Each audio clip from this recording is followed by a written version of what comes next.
चलो हीलामन चैप्टर 15 में दिए गए पावरफुल मैसेजेस देखते हैं।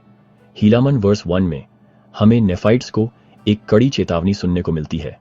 और अब मेरे प्यारे भाइयों, देखो मैं तुमसे कहता हूं कि जब तक तुम पश्चाताप नहीं करते, तुम्हारे घर तुम्हारे लिए उजाड़ छोड़ दिए जाएंगे।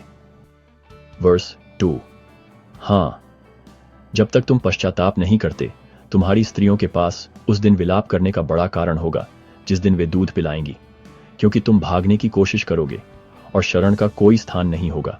हाँ, और उन पर हाय जो गर्भवती हैं, क्योंकि वे भारी होंगी और भाग नहीं सकती, इसलिए उन्हें रौंदा जाएगा और नाश होने के लिए छोड़ दिया जाएगा।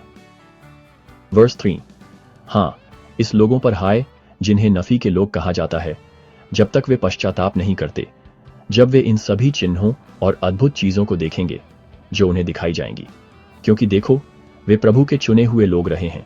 हाँ, नफी के लोगों से उसने प्रेम किया है और उन्हें दंड भी दिया है।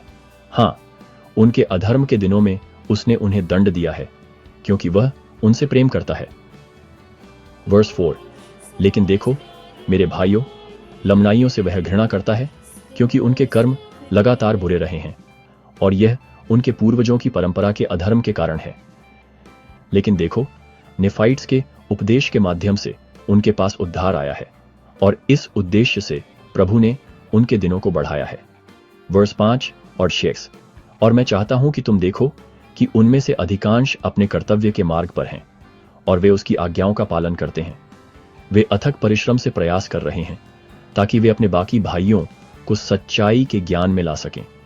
इसलिए ऐसे कई लोग हैं जो प्रतिदिन उनकी संख्या में जुड़ते हैं।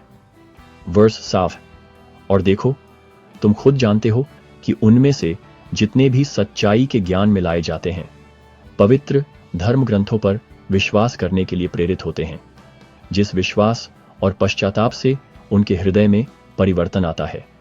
वर्स 8, इसलिए जितने भी लोग इस पर आ गए हैं, तुम खुद जानते हो कि वे विश्वास में और उस चीज में दृढ़ और स्थिर हैं जिससे उन्हें मुक्त किया गया है। वर्स 9, और तुम यह भी जानते हो कि उन्होंने युद्ध के अपने हथियारों को दफना दिया है। वे उन्हें उठाने से डरते हैं, ऐसा न हो कि वे किसी भी तरह से पाप कर बैठें। वे अपने आप को अपने दुश्मनों द्वारा रौंदने और मार डालने देंगे, मसीह में उनके विश्वास के कारण। वर्स 10, और अब उनकी दृढ़ता के कारण प्रभु उन्हें आशीर्वाद देगा और उनके अधर्म के बावजूद उनके दिनों को बढ़ाएगा। वर्स 11 से 13, हाँ, भले ही वे अविश्वास में कम हो जाएं, प्रभु उनके दिनों को बढ़ाएगा। प्रभु उन पर दया करेगा, उन्हें फिर से सच्चे ज्ञान में लाया जाएगा और उसकी भेड़ों में गिने जाएंगे। प्रभु के वादे पक्के हैं और उसका प्रेम अनंत है। हीलामन अध्याय 15 हमें पश्चाताप, विश्वास और प्रभु की स्थायी दया के बारे में सिखाता है। आइए हम अपने विश्वास में दृढ़ रहने का प्रयास करें और धार्मिकता के मार्ग को अपनाएं। अगली बार तक